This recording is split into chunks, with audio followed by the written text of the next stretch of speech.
Meus irmãos, uma boa noite. Boa noite. Como o pastor já bem falou aqui, nós estamos dando continuidade aos nossos sermões, no livro de Ruth. E para tanto, meus irmãos, eu gostaria que os irmãos já abrissem então as suas Bíblias no livro de Ruth. Nós estamos, meus irmãos, aqui no capítulo de número 2.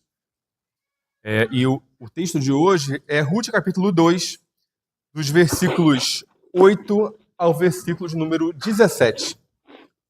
Livro de Ruth, capítulo 2, dos versículos 8 ao 17. Vamos à leitura, meus irmãos? A palavra do Senhor diz assim: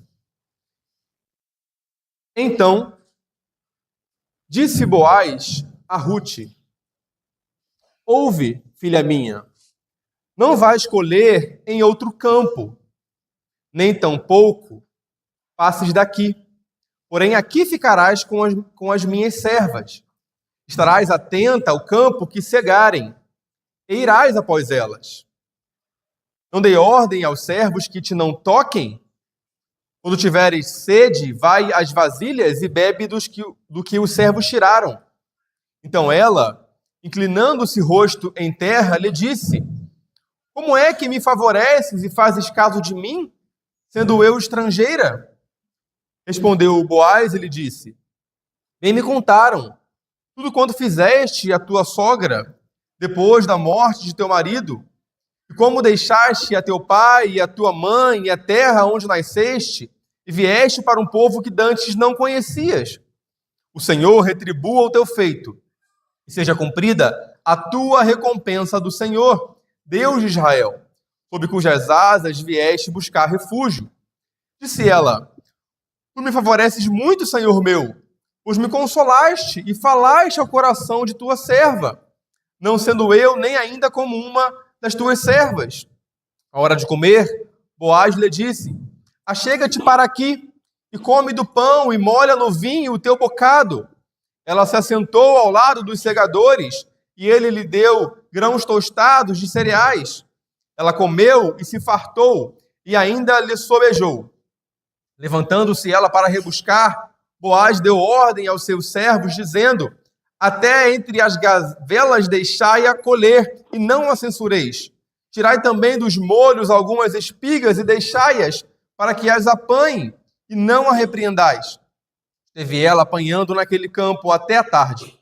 Debulhou o que apanhara, e foi quase uma efa de cevada. Até aí, meus irmãos, vamos orar? Ó Deus santo e bendito, Pai, Deus eterno e bendito. Pai, estamos aqui diante da sua palavra, Pai, a tua palavra preciosa, Pai, que tanto nos fala e nos alimenta, Pai, como nos alimentará nessa noite. Pai, pedimos ao Senhor que agora, Pai, nesse momento, Pai, o Senhor nos torne atentos à tua palavra, Pai. Nos faça atentos à tua palavra. Nos ajude, Pai, por meio do seu Santo Espírito, Pai, a ouvi-la bem, a prestar atenção na sua palavra, Pai, que nos fala, que nos alimenta e que nos dá vida, Pai. Nos ajude, Pai. Fale conosco, Pai, por meio do seu Santo Espírito, Pai. Abra as nossas mentes e os nossos corações para que aprendamos a sua palavra, Pai, e saiamos daqui aptos, Pai, para praticá-la. Essa é a nossa oração, Pai. Em nome do Senhor Jesus, com perdão dos pecados. Amém. Amém. Meus irmãos, há algum tempo atrás, nós já tivemos algumas oportunidades de aqui aprendermos a respeito do livro de Ruth. E para efeito de recapitulação, nós já vimos aqui todo o primeiro capítulo do livro de Ruth. Estamos aqui, na metade do capítulo 2 do livro de Ruth. No primeiro capítulo, nós devemos lembrar que nós já vimos aqui a respeito da saída de Elimeleque e Noemi, a sua esposa, com os seus filhos, Malom e Quilião, de Belém. Saíram de Belém até Moabe, uma terra que era estranha, uma terra que era pagã. E nós vimos que essa atitude de Elimeleque, como o chefe da sua casa, se configurou, na verdade, como um pecado, uma vez que em Moabe não havia culto ao Deus verdadeiro. Assim, Elimeleque estava levando a sua família a ser privada do culto ao Deus verdadeiro, como também expondo os seus filhos, Malom e Quilião, ao casamento com mulheres pagãs, o que era determinantemente proibido pela lei de Deus. Nós vimos que, como consequência também dessa atitude ali morre Malom e Quilion, os filhos de Elimeleque, bem como o próprio Elimeleque, deixando Noemi, aquela mulher desamparada e sozinha. No final do capítulo 1, nós vimos também como a Noemi decide voltar a Belém. Ela ouve que Deus, de fato, tinha se lembrado do seu povo e dado pão a Belém, a cidade de Belém. Então, Noemi deseja e decide, de fato, voltar de Moabe para Belém novamente. E ela, até um certo momento do caminho ali, ela leva as suas noras ali, a Orfa e a Ruth, né? E até certo momento, até certo lugar do caminho, aquelas suas noras estavam dispostas a acompanharem, a seguirem a sua sogra, a Noemi. Porém, Noemi, ela, a todo momento, ela tenta convencer as suas noras ali a não segui-la, a não ir com ela. E a ideia ali, o argumento dela, olha, não tem nada para oferecer para vocês. Eu não tenho mais filhos para dar a vocês. E ainda que eu tivesse filhos, vocês esperariam eles crescerem para se casarem com ele? Então Noemi tenta convencer as suas noras a não segui-la. Orfa, de fato, ela volta atrás e diz lá o texto que ela volta para os seus deuses. Porém, Ruth, ela se apega à sua sogra. E lá naquele capítulo nós vimos uma das mais belas e lindas declarações de fidelidade, de lealdade de uma mulher. No texto, em toda a Bíblia, Ruth diz a sua sogra, a Noemi, aonde fores eu irei, aonde pousares pousarei eu, aonde morreres ali eu também serei sepultada. O teu povo é o meu povo, o teu Deus é o meu Deus. Reparem, meus irmãos, como que naquele momento Ruth estava se convertendo ao Deus de Israel. No capítulo 2, aqui que nós entramos, no último sermão, nós vimos como Ruth agora já em Belém, ela precisa prover o sustento agora dela mesma e de Noemi, uma vez que ela não tinha mais marido para prover o seu sustento. Então ela se vale de uma lei, de uma das leis de Moisés que prescrevia um trabalho segundo o qual uma mulher, uma pessoa desamparada, seja, sendo pobre, viúva ou estrangeira, poderia se valer do trabalho dos segadores, daquilo que os segadores deixavam cair no chão durante a colheita, e a lei dizia que aqueles segadores não deveriam pegar de volta ou aproveitar aquilo que caía, mas deixar as sobras para que essas pessoas, os respigadores, ali pudessem catar a fim de sobreviver, de usar aquilo como sustento para a sua sobrevivência. E Ruth aqui faz e vai ao campo ali para colher e se valer dessa lei, né, que de fato traduzia e expressava ali a misericórdia do Senhor para com os necessitados, para com os pobres e para com as viúvas. E vimos aqui, meus irmãos, como que Ruth se achega ali, diz o texto lá, né, nós vimos lá no último sermão, que por casualidade, né? Vimos que isso nada fora mais do que a providência de Deus, a bendita providência de Deus que guiou Ruth até o campo de Boaz, até aquele campo que pertencia a Boaz. É interessante que Ruth estava ali esperando que o dono do campo, Boaz, a autorizasse. E ela fica ali esperando desde a manhã até o fim da tarde para que Boaz, de fato, a autorizasse a exercer o trabalho ali no campo de Boaz. E aí é interessante que Boaz, né, nós vimos no último sermão, ele pergunta a um dos seus servos, né, de quem é essa moça? Aí nós vimos, né, ela é casada, ela tem marido, e aí o seu servo vai dizer, olha, ela é aquela que veio com Noemi da terra de Moabe. E é interessante, meus irmãos, que pela primeira vez agora, no nosso texto de hoje, Ruth e Boaz trocarão as primeiras palavras. Ruth e Boaz, até então, eles tinham se visto, talvez, olho a olho ali. Boaz tinha olhado para Ruth e perguntado ao seu servo de quem é essa moça. Mas agora, no texto de hoje, eles trocarão as primeiras palavras. Eles, de fato, afirmarão aqui um certo diálogo entre eles. E a pergunta crucial do texto de hoje é: de que maneira Ruth será tratada por Boaz? De que maneira Boaz tratará essa mulher estrangeira, essa mulher viúva, essa mulher pobre, que nada merecia de fato, que era uma pessoa de uma terra cuja origem era de fato antagônica e oposta ao povo de Israel? Trataria Boaz essa mulher de maneira favorável, de maneira graciosa ou a trataria de maneira cruel e intolerante? Seria ele amável? Seria ele, de fato, gracioso e bondoso para com Ruth? Ou ele trataria ela de maneira indiferente? Ou ele trataria ela de maneira grosseira e cruel? Veremos, meus irmãos, de que maneira Boaz tratará, então, agora, no seu diálogo para com Ruth, essa mulher desprezada, viúva, pobre e estrangeira, que nada merecia. E de que maneira Boaz trata de maneira bondosa e graciosa a essa mulher. Para tanto, meus irmãos, eu convido os irmãos a me acompanharem a partir do versículo de número 8, que vai dizer assim: Então, disse Boaz a Ruth: Ouve, filha minha, não vais colher em outro campo, nem tampouco passes daqui, porém aqui ficarás com as minhas servas. A ideia aqui, meus irmãos, de ouve, filha minha, de ouça, é a ideia de preste bem atenção, ouça atentamente, ouça cuidadosamente. Boaz aqui considera que o que ele tem a dizer a Ruth é de grande valia e importância para ela.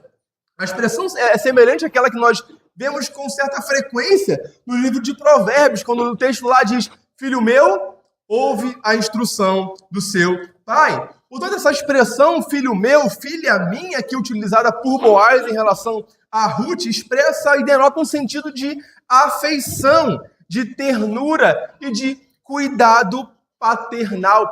É muito provável, segundo a maioria dos comentaristas, que Boaz fosse, de fato, bem mais velho do que Ruth, ou consideravelmente mais velho do que Ruth. Ele tem uma certa preocupação para com ela. Ouça bem, preste bem atenção. E aqui o ponto, meus irmãos, principal é que, de fato, Boaz está verdadeiramente preocupado com Ruth. Boaz não está tratando Ruth aqui de maneira benevolente, de maneira graciosa, de maneira bondosa, porque tem um interesse nela, ou porque tem um interesse, ou a intenção de tirar algum proveito dela. Ele não tem aqui uma preocupação interesseira. Veja bem, é muito possível que pessoas tratem bem alguém ou outra pessoa com segundas intenções, com interesses obscuros, com interesses por trás. Mas Boaz não tem essa intenção. Boaz está, de fato, preocupado com ela, com a sua condição. Boaz aqui não está se aproximando dela com aquele falso papo piedoso para tentar conquistar a moça, sabe?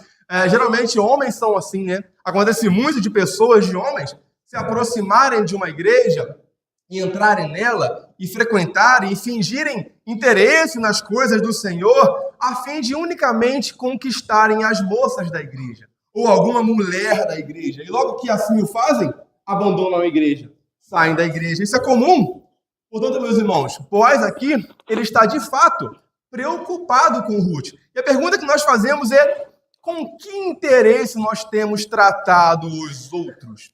Quando nós lidamos com o outro, meus irmãos, nós estamos de fato preocupados com as suas necessidades, com os seus interesses. Quando você procura alguém para falar, para conversar, você tem de fato uma preocupação sincera, verdadeira, ou você está o procurando unicamente por conta dos seus próprios interesses?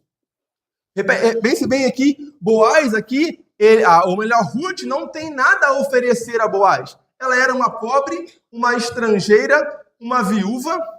Ela tinha, de fato, uma condição ruim naquele contexto onde ela estava e, portanto, não tinha nada a oferecer a Boaz. Porém, ainda assim, Boaz se interessa, se preocupa com a sua condição. Boaz está, de fato, preocupado com ela. Boaz confere a ela uma preocupação real. Essa é a ideia. Mas pense comigo, meus irmãos, o que é interessante é que essa preocupação sincera de Boaz consiste tanto em proibições quanto em autorizações. Reparem que o texto continua dizendo: não vais colher em outro campo, nem tampouco passes daqui, porém aqui ficarás com as minhas servas. A ideia aqui de que Boaz está conduzindo Ruth tanto por meio de um faça isso, como por meio de um não faça aquilo. Fique aqui, não passes daqui. faça isso, não faça aquilo. É como um pai, né? Que ora, que habilmente conduz o seu filho por meio de isso não, isso pode. Isso não, isso pode. Boaz está de fato aqui preocupado com Ruth, guiando Ruth no seu caminho aqui nos campos daquela cidade. Interessante, mas por que Boaz ele diz a Ruth, não vai escolher em outro campo? Por que Ruth poderia querer ir colher em outro campo? Naquela época, meus irmãos, naquele contexto, era comum existirem diversos outros campos ali, além do campo de Boaz. E era comum que esses respigadores, como Ruth aqui era, vagassem de campo em campo a fim de aumentarem a sua colheita. Talvez Ruth pudesse pensar que naquele campo de Boaz a sua colheita não fosse suficiente.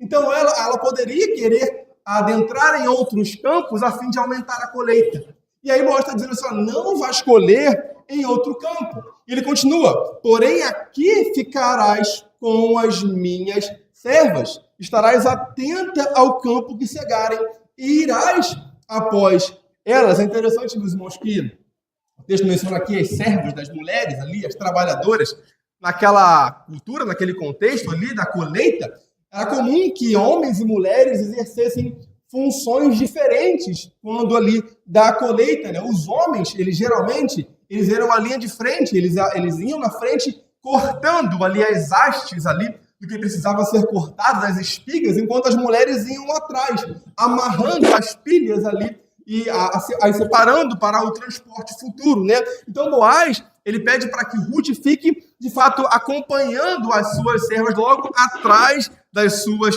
servas. Reparem, meus irmãos, que Boaz começa aqui, essa ideia, ela contínua ao longo do texto, ele começa aqui a tratar Ruth, a elevar o seu status, a tratar Ruth da mesma maneira que as suas servas. Embora a Ruth aqui não fosse formalmente uma serva, uma contratada de fato, mas ele a começa a tratar como alguém daquele círculo, alguém com importância, com status. Então perceba o senso de pertencimento que Boaz começa a dar a Ruth.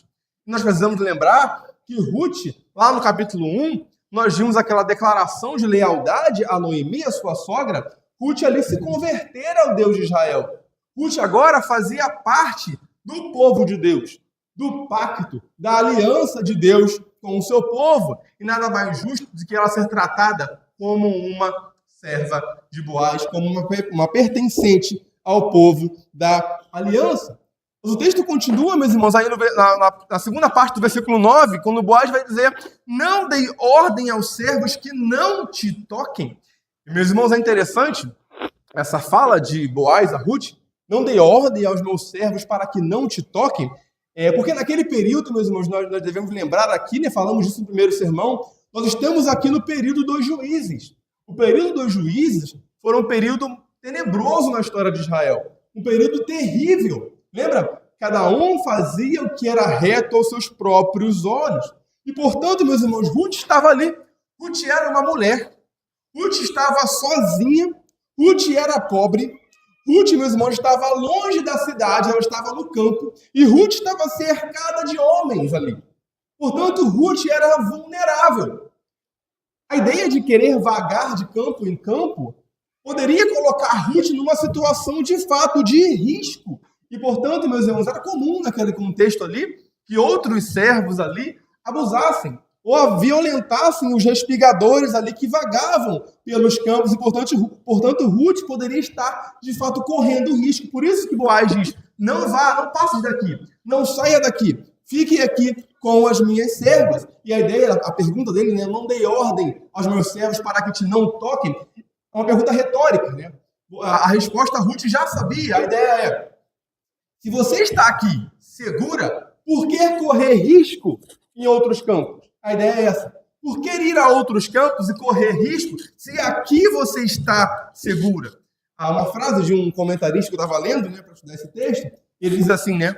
Boaz está instituindo a primeira política anti-assédio sexual no local de trabalho registrada na Bíblia. É interessante, né?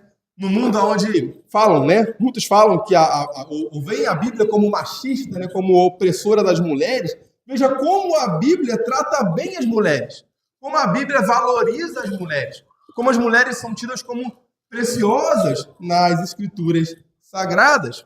No final do versículo 9, o texto diz aí, Boaz diz a ela, né? Quando tiverem sede, vai às vasilhas e bebe do que os servos tiraram. Meus irmãos, nós precisamos lembrar que naquela época era muito provável que o trabalho na colheita fosse feito debaixo de um sol escaldante, de um sol de fato muito quente, naquele contexto do Antigo Oriente Médio, meus irmãos. E presume-se que no início de cada dia, né, à medida que os servos saíam da cidade rumo à área, ao campo arável, né, aos campos ali para colher, eles paravam, né, em algum momento, provavelmente junto ali à porta de Belém, né, para retirar a água dos poços, das cisternas. Eles ali tiravam para quê? Para levarem em recipientes essa água para o campo, para que lá eles pudessem beber. E é interessante, meus irmãos, que naquela época eram as mulheres que faziam esse trabalho.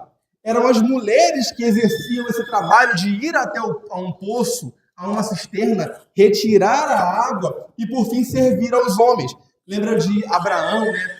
Quando ele manda o seu servo buscar mulher para Isaac, né? Esposa para Isaac. Lembra quem aparece no caminho ali? Rebeca aparece. E Rebeca aparece e ela tira a água do poço, oferece ao servo e aos seus camelos. Então, reparem que era comum, isso era cultural naquele contexto, que as mulheres fizessem esse trabalho. O que Boaz está falando aqui, quando ele diz aí, né, quando tiverem sede, vai às vasilhas e bebe do que os servos tiraram, Boaz está invertendo essa lógica. Boaz aqui, a ideia aqui é de que é a Ruth que é oferecida a água que os homens tiraram. Não é ao homem que é oferecida a água que Ruth tirou, ou que uma mulher tirou. A ideia aqui é o contrário. É oferecida a Ruth a água que aqueles homens, os israelitas, os servos, tiraram. Então isso era, de fato, fora do comum. E perceba, meus irmãos, que até aqui, a Ruth foi oferecida três coisas que ficarão ainda mais claras no texto. Boaz oferece a ela comida, ele oferece a ela bebida e oferece a ela proteção. Reparem o cuidado que Boaz está tendo para com Ruth. Reparem o cuidado que ele está tendo para com essa mulher indigna, essa mulher estrangeira de origem pagã. Por que Boaz tem esse cuidado com essa mulher? O texto irá nos explicar mais à frente. Versículo 10, aí o texto continua dizendo: então ela, inclinando-se rosto em terra, lhe disse: como é que me favoreces e fazes caso de mim, sendo eu estrangeira?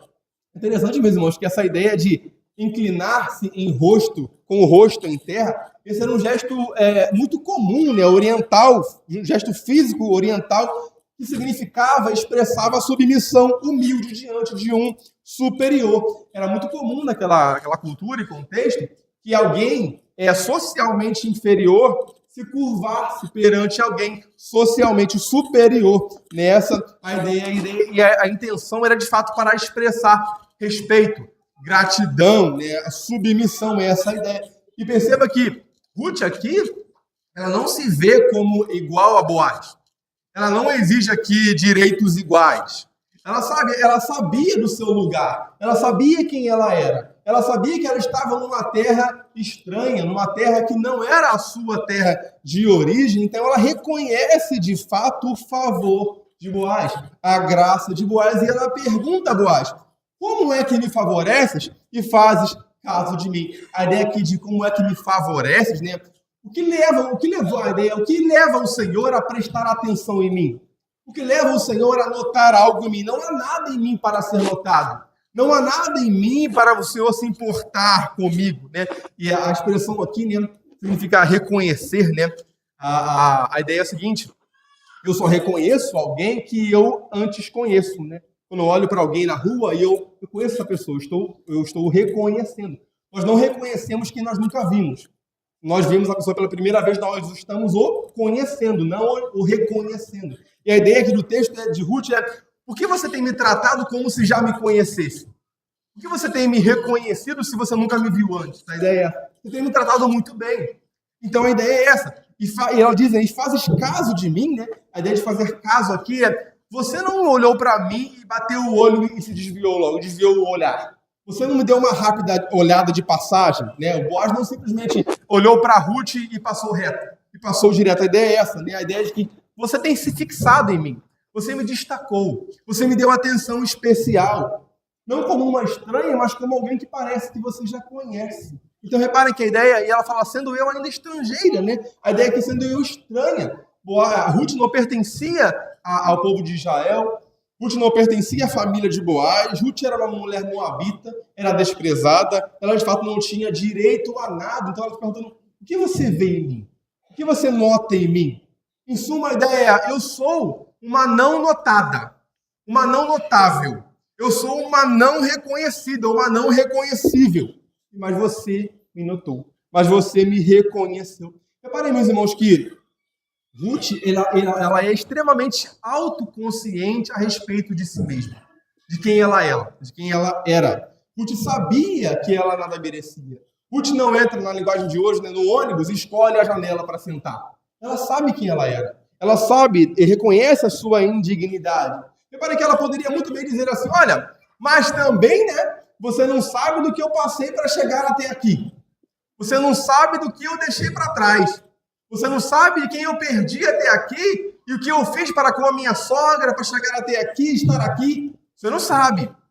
Isso tudo que você está fazendo, eu mereço isso tudo. Não, ela não fala essas coisas. Repara que ela se coloca sempre, nós veremos isso mais à frente no texto, sempre numa posição de humildade, de submissão, humilde. Meus irmãos, o que é que nós aprendemos aqui? É que a atitude de Ruth, meus irmãos, é a atitude de todo crente verdadeiro. Todo crente verdadeiro, ele não conta vantagem sobre si mesmo. Ele não conta vantagem sobre aquilo que ele realiza. Todo crente verdadeiro, meus irmãos, ele não olha para si e se enche de orgulho pelo que fez, pelo que faz, pelo trabalho que ele desenvolve na igreja ou em outro lugar. O crente verdadeiro, meus irmãos, ele de fato tem plena consciência da sua indignidade. Ele sempre sabe e sempre reconhece que ele sempre estará aquém daquilo que ele poderia e deveria ser. Ele não fica exigindo de Deus alguma coisa. Você vê aquela pessoa, meus irmãos, que faz um bem e o tempo inteiro ela fica te lembrando, olha, eu fiz isso por você, hein? Eu fiz isso por você, hein? Eu fiz aquilo, hein? Você está me devendo, hein? Você viu essa pessoa? Parem, meus irmãos, o crente verdadeiro, ele nunca conta vantagem. Ela poderia dizer, olha, eu já fiz tanto pela obra do Senhor, eu fiz tanto pela minha sogra, olha, de fato, o que o Senhor está fazendo comigo, eu mereço de fato. Eu mereço tudo isso. Mas ela não faz isso, ela não exige de Boaz direitos iguais, ela não exige direito algum de Boaz, ela reconhece de fato a sua indignidade. Portanto, todo crente verdadeiro, meus irmãos, é como se ele visse sempre o copo meio vazio. Ele sempre percebe e tem a consciência de que ainda falta muito. Eu ainda preciso de muito mais santidade. Eu preciso orar ainda muito mais. Eu estou muito aquém daquilo que eu poderia, daquilo que eu deveria ser.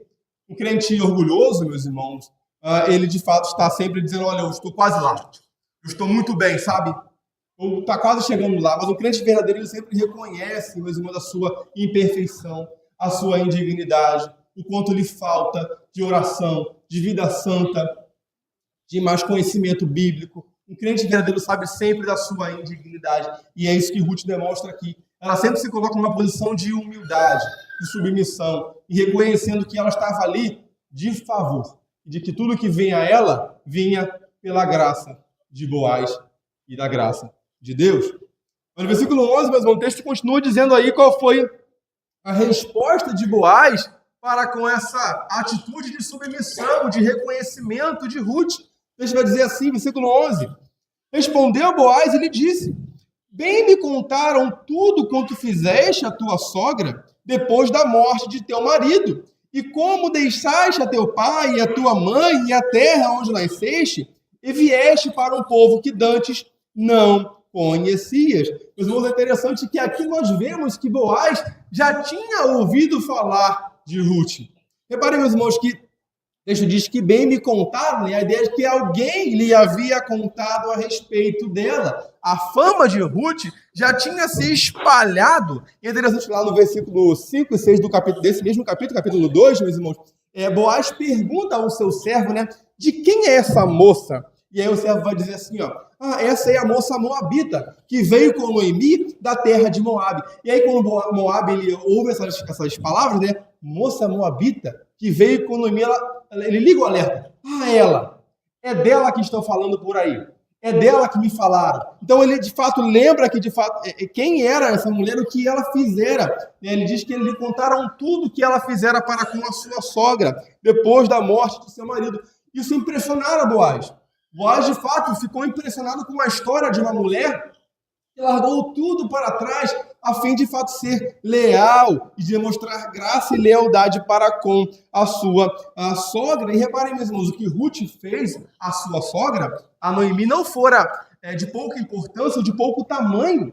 Ruth abandona a sua terra, e Ruth era uma mulher, lembra daquele contexto? Ruth, as mulheres eram de fato socialmente desprezadas unicamente pelo fato de serem mulheres. Né? E Ruth sai sozinha com a sua sogra, né, rumo a Belém. Ela vai sozinha, ela se dispõe a ir com a sua sogra, e ela, por ser viúva ali, ela não tinha mais marido para sustentar, então ela vai sozinha, ela não tinha mais provedor, né? Então ela busca o sustento quando chega a Belém para a sua sogra, para ela mesmo. A gente viu no último sermão que muito provavelmente Noemi já era de uma idade avançada e talvez não conseguisse prover agora, trabalhar. Então, Ruth tem essa função, ela assume essa função ali no contexto de ter que trabalhar para sustentar a sua sogra Noemi. E é interessante que depois da morte do seu marido, Ruth não tinha nenhuma obrigação legal e nem moral de seguir a Noemi, de ir com Noemi até Belém. Ruth poderia legalmente, moralmente, dizer, olha, nossa ligação acabou, meu marido morreu, deixa eu voltar para Moabe.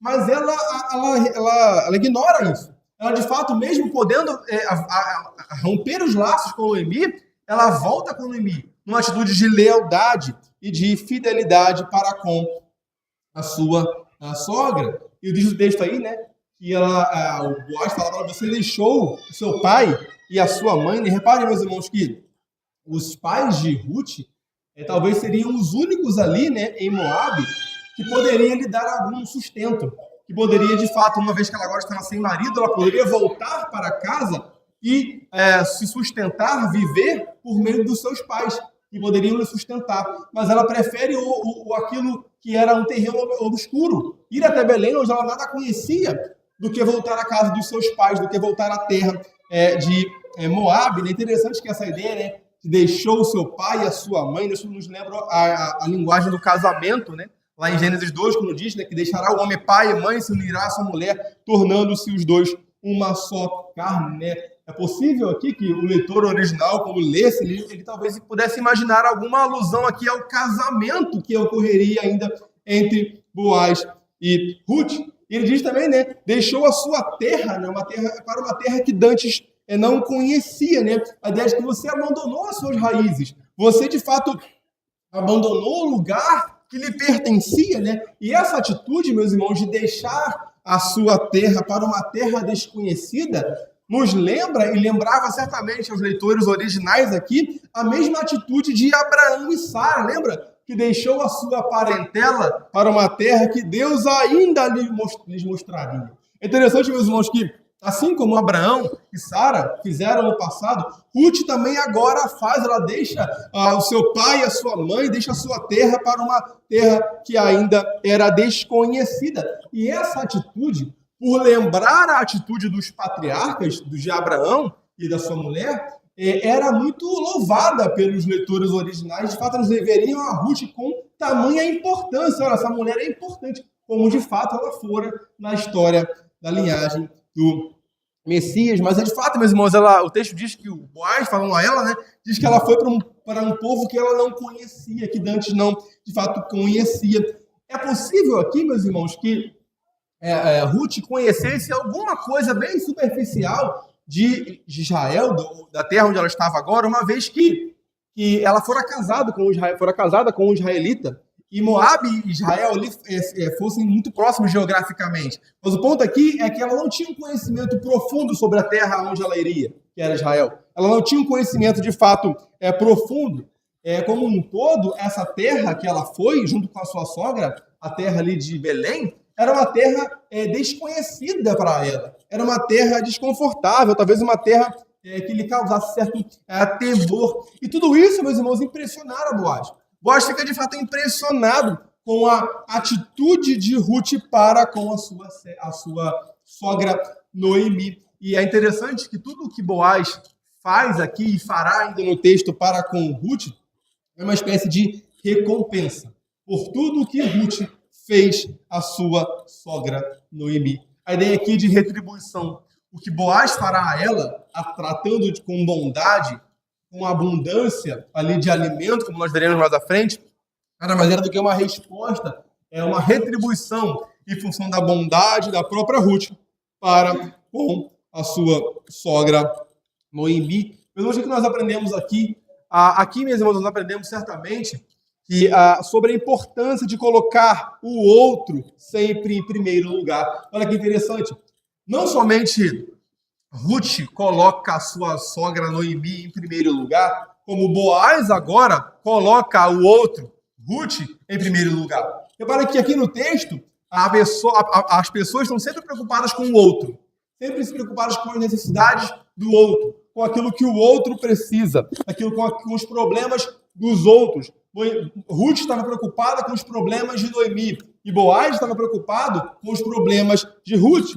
Quantas vezes, meus irmãos, nós estamos tão preocupados com os nossos próprios problemas?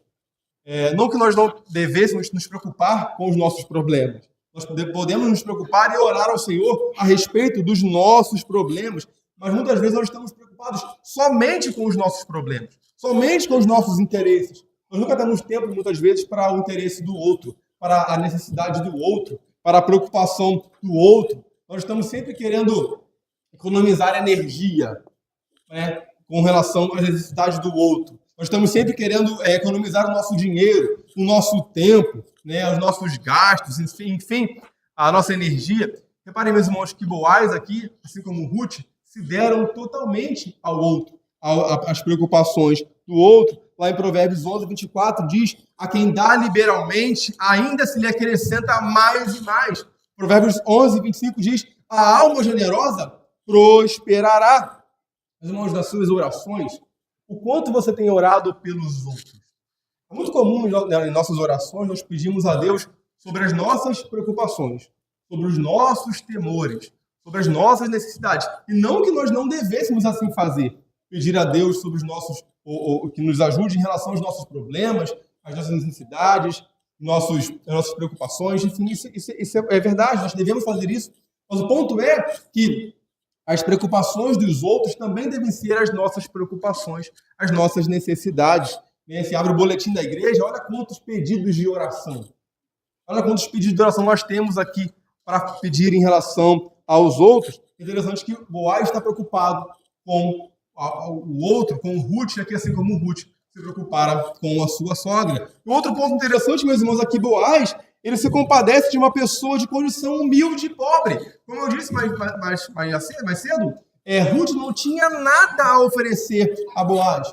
Ruth não tinha nada a oferecer a alguém que estava ali, de fato, muito necessitada. E a pergunta que nós podemos fazer hoje é: como nós temos tratado aqueles de nossa igreja, por exemplo, que não tem a mesma condição que a nossa? É interessante, meus irmãos, que aqui na nossa igreja nós temos, graças a Deus, pela providência de Deus, pessoas que talvez tenham uma boa condição financeira, talvez morem relativamente bem, mas há também pessoas que não têm uma condição financeira tão boa, ou talvez que morem mais distante, por exemplo. Mas a pergunta é: nós temos nos preocupado com as necessidades dos outros, daqueles que são diferentes de nós?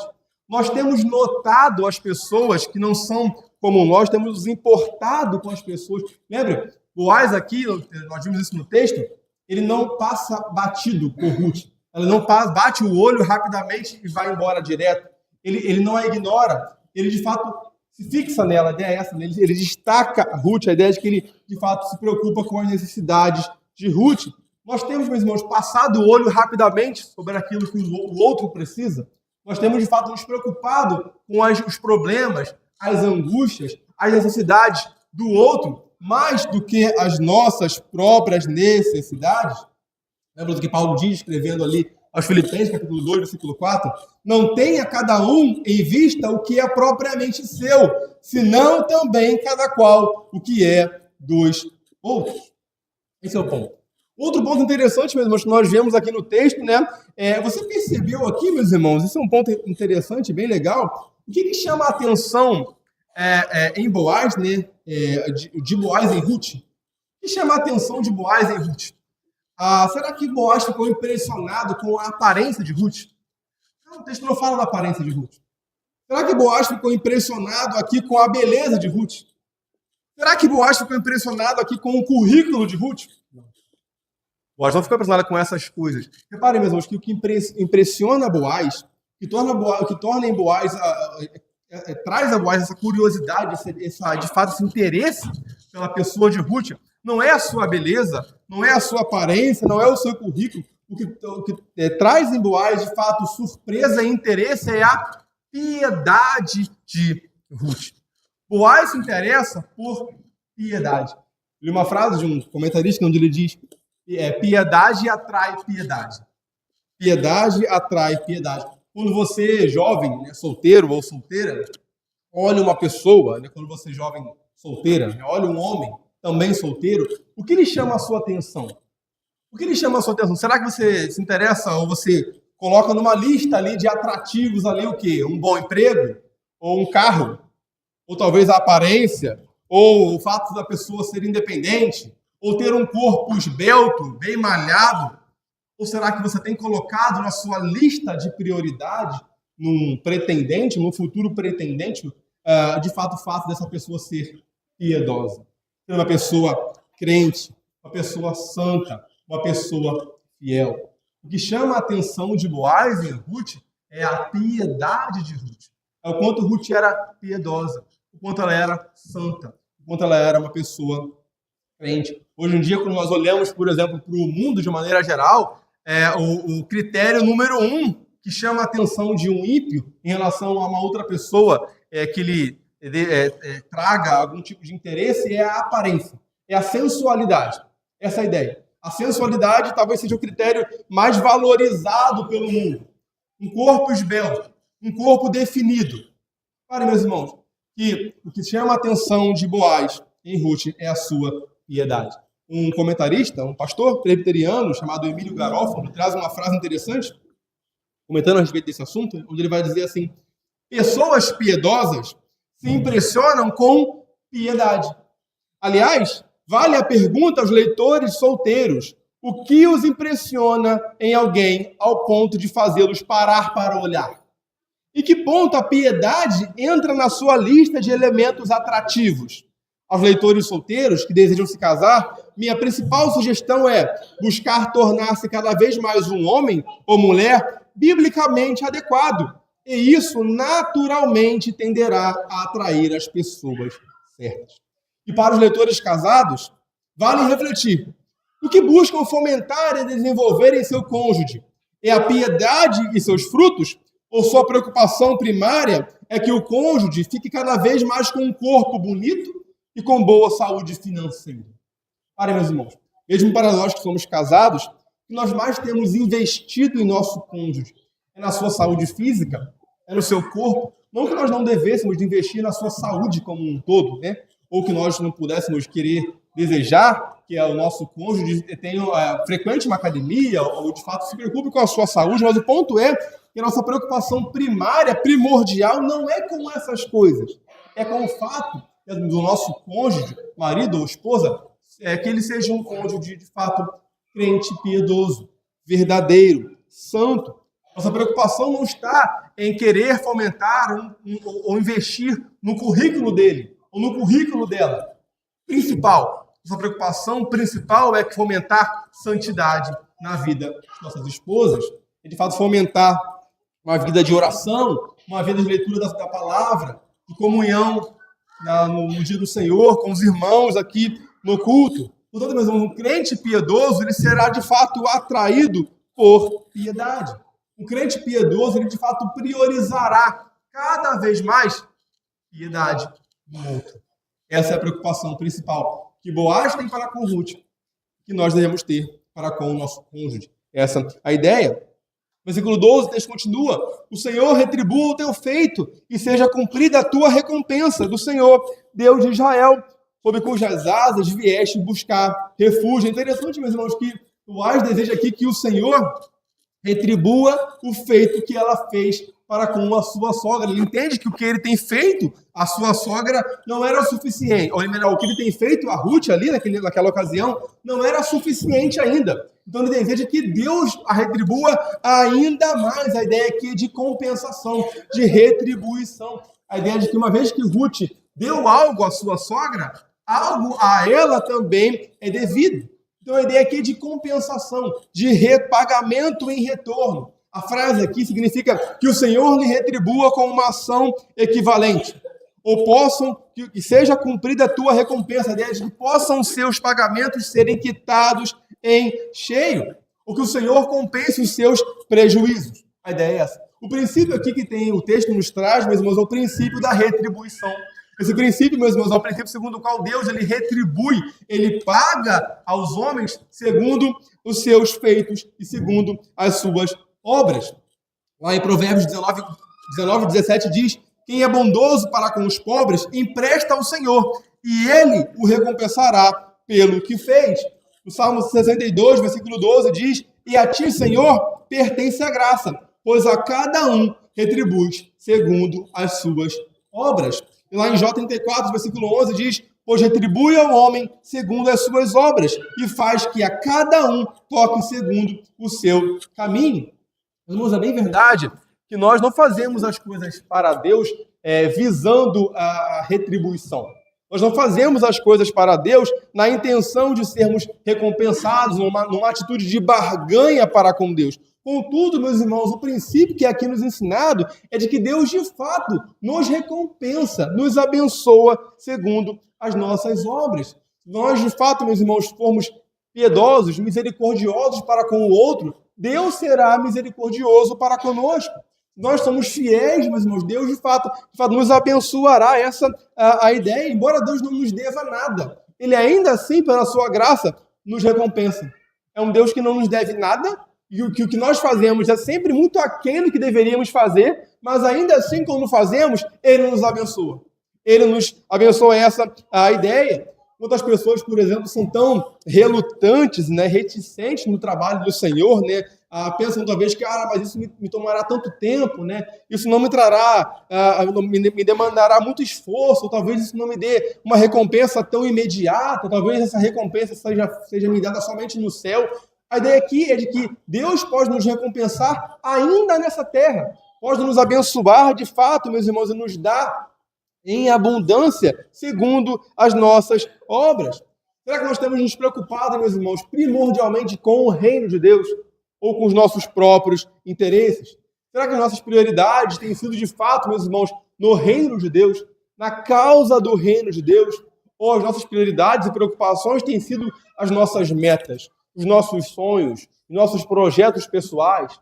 Será que, de fato, nós temos colocado o nosso coração nos interesses do reino de Deus, sabendo que Ele nos recompensará, sabendo que Ele, de fato, nos retribuirá? Como aqui, Boaz diz a Ruth, que o Senhor te retribua pelo teu feito?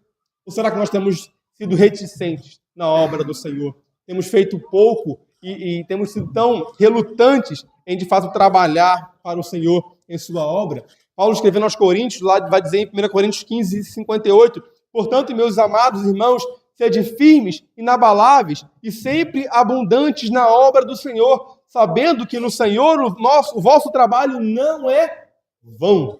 O nosso trabalho no Senhor não é vão. Talvez, meus irmãos, passe pela nossa mente a ideia de que não vale a pena, ou que talvez não haverá recompensa, ou que a recompensa está longe demais. O nosso trabalho no Senhor tem recompensa. O nosso trabalho no Senhor não é vão. É interessante a fala de Boaz aqui, né, quando ele diz que Ruth procurou, né, buscou ajuda sob as asas do Senhor. Quando ele vai dizer, né, sob cujas asas vieste buscar refúgio.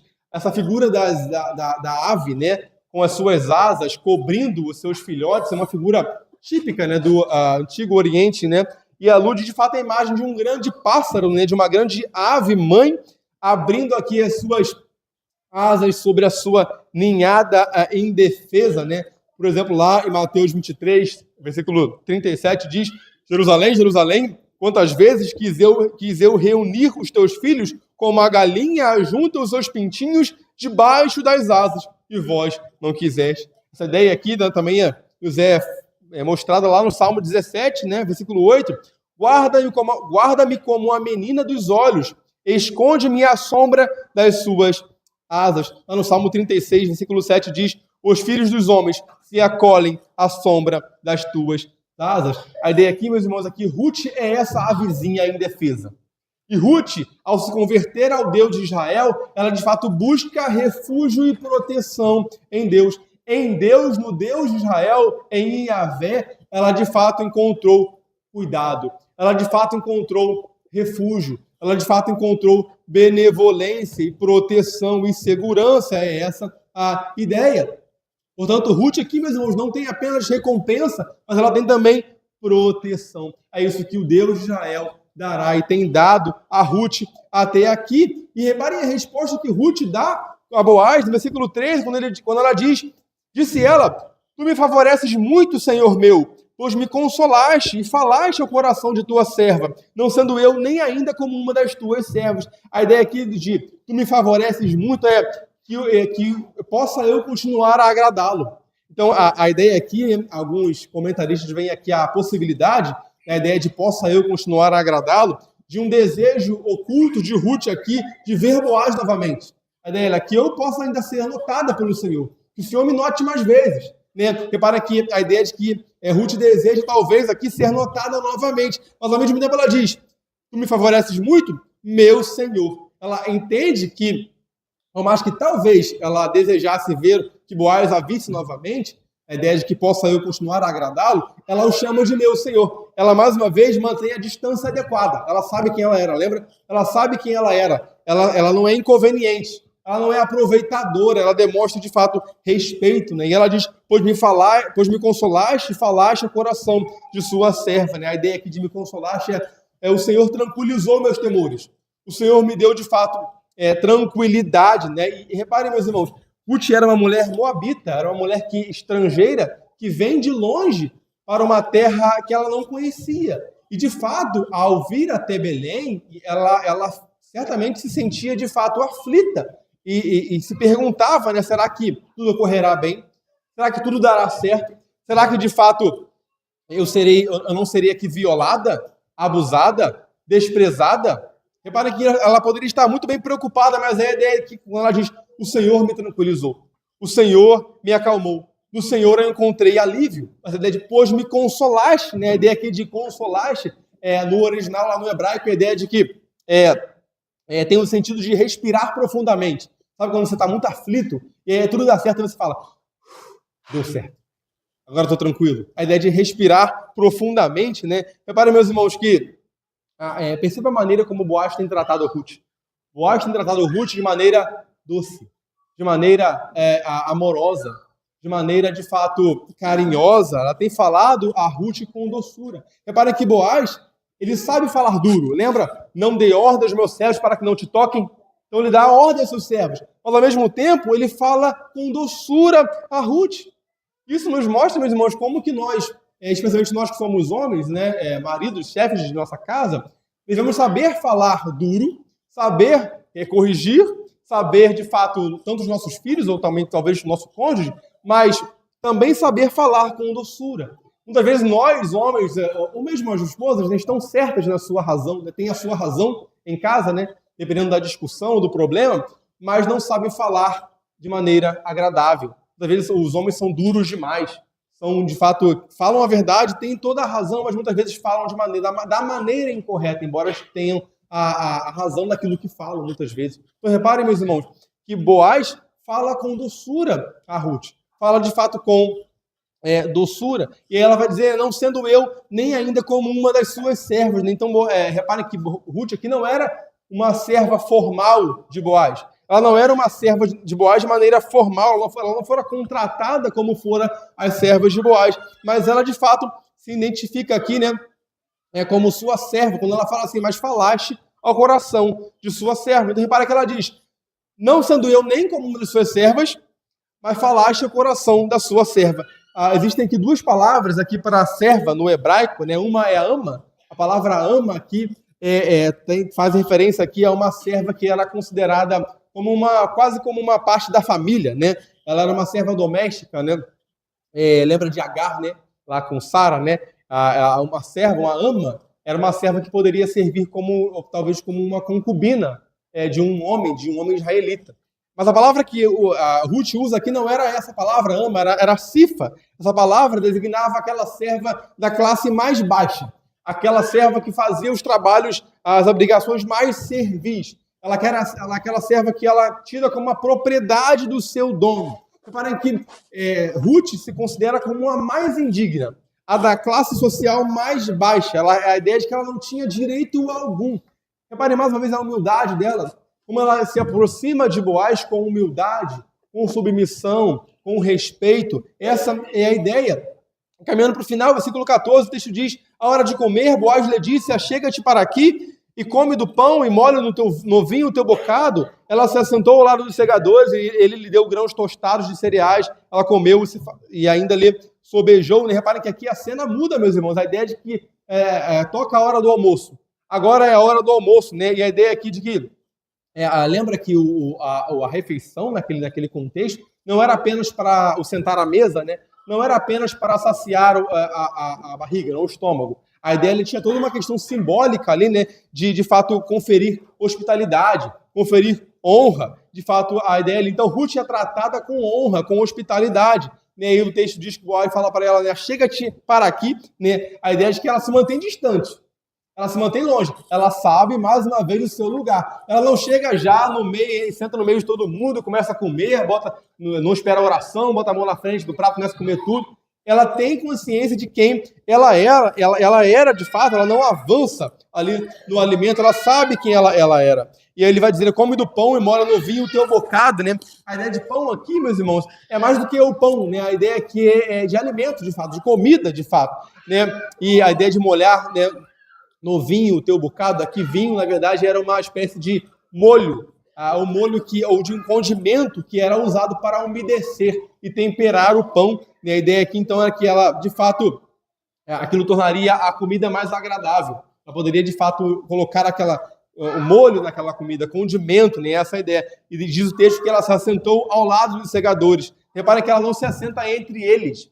Ela se assenta ao lado deles. Ela sabia do seu lugar mais uma vez, né? E a ela é oferecida grãos tostados, né? Esses grãos tostados era um alimento muito comum, era uma dieta básica de Israel, e foram oferecidos ali a ela, né? E Boaz, diz o texto lá, que ela de fato se satisfez e lhe sobejou. A ideia é que sobrou o alimento, ela de fato se satisfez.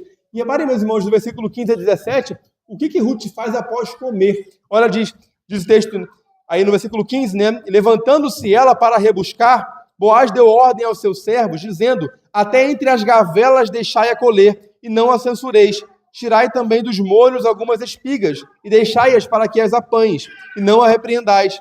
Esteve ela apanhando naquele campo até a tarde, debulhou o que apanhara, e foi quase uma efa de cevada. Meus irmãos, reparem que a ideia aqui de deixar, até entre as gavelas, deixai a colher e não a censurais, né?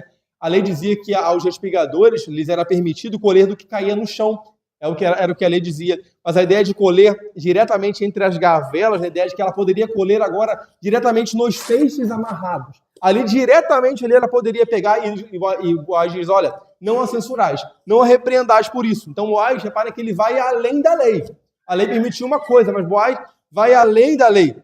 Ele vai dizer também: tirar dos molhos algumas espigas e deixar-as para que as apanhe. A ideia aqui, meus irmãos, é que ela agora deveria comer não apenas daquilo que caía ocasionalmente no chão, mas daquilo que era propositadamente deixado cair no chão. Os servos deveriam, de fato, de propósito, deixar cair alguma coisa para que ela comesse, de fato, né? E aí, reparem que ele vai mais uma vez além da lei, né? Não era o que caía, era o que agora os servos, de maneira proposital, deixava cair. Diz o texto, né, que ali ela retira quase uma efa de cevada, né? Essa efa equivalia a cerca de 22 litros, né? Ou 13,2 quilos, né?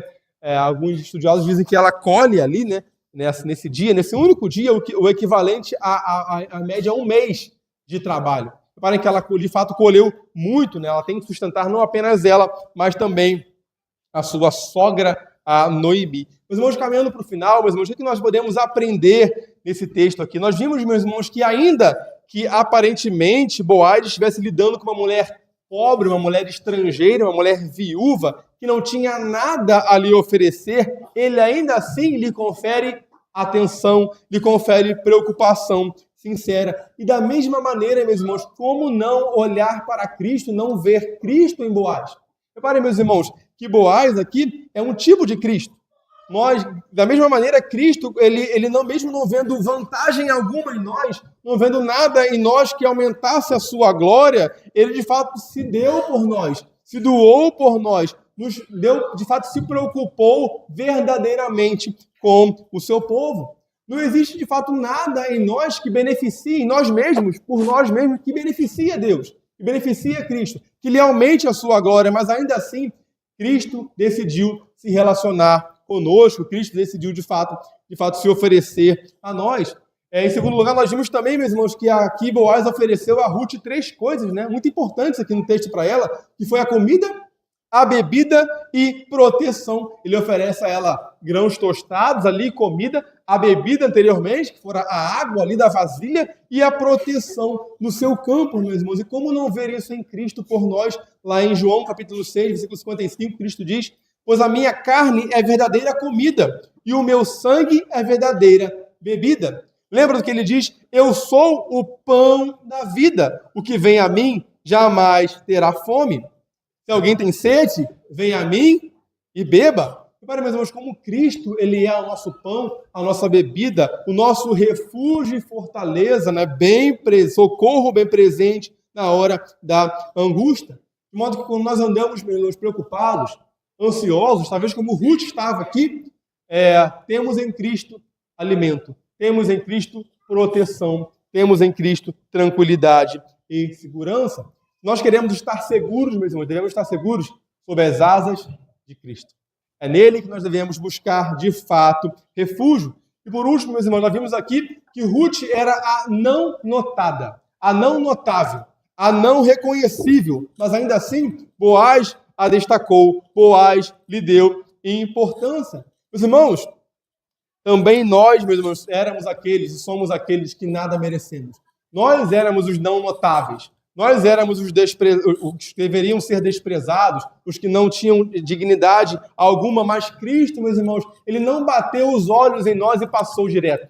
Ele, de fato, se preocupou conosco. Há uma história bem interessante no Novo Testamento, quando Jesus estava descendo ali com os seus discípulos de Jericó, e ali havia um mendigo cego chamado Bartimeu, e diz o texto que ele gritava, né, Jesus Cristo, filho de Davi, tem compaixão de mim. E aí muitos o repreendiam dizendo, vá para lá, não incomode. E aí dizem que ele insistia dizendo, Jesus, filho de Davi, tem compaixão de mim. Diz o texto que Jesus parou e lhe disse, chamai-o. Jesus o notou. Jesus o percebeu. Jesus, de fato, lhe deu atenção. E é isso que ele faz conosco.